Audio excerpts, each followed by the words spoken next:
বিশ্বকাপ ফুটবলের নকআউট পর্বে 5 বারের বিশ্ব চ্যাম্পিয়ন ব্রাজিলের বিপক্ষে মাঠে নামবে এশিয়ান জায়ান্ট জাপান। তবে ম্যাচের আগে জাপান শিবিরে এলো এক দুঃসংবাদ। হাঁটুর চোটের কারণে এই ম্যাচে মাঠে দেখা যাবে না জাপানের মেসি খ্যাত তারকা উইঙ্গার তাকেফুসা কুবোকে। জাপানের এই তারকা ফরোয়ার্ড না থাকায় বেশ স্বস্তিতে থাকবে ব্রাজিলের রক্ষণভাগ।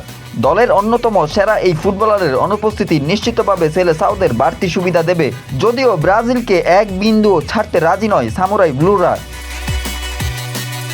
কুবোর অনুপস্থিতির খবর নিশ্চিত করে জাপান জাতীয় দলের কোচ হাজিমে মোরিয়াসু জানান, তার বিশ্বাস বিশ্বকাপের সফল দল ব্রাজিলকে হারিয়ে নতুন ইতিহাস লিখতে পারে জাপান। Cool body spray.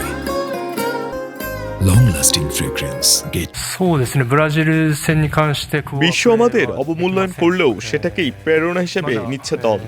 বিশ্ব ফুটবলে ব্রাজিল শীর্ষ পর্যায়ের দল, আর জাপান সেই অবস্থানে নেই। এটাই বাস্তবতা।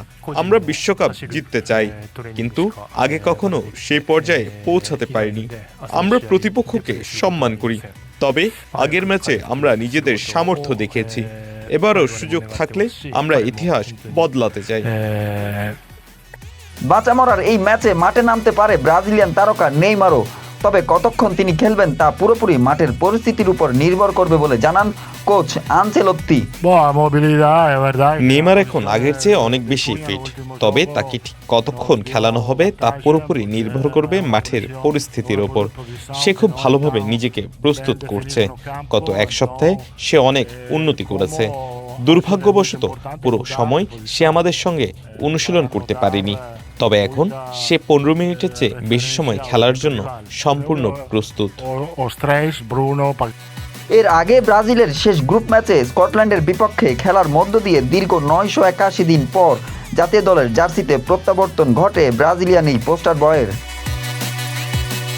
হুসাইন কামরুল, কালের কণ্ঠে স্পোর্টস, চট্টগ্রাম।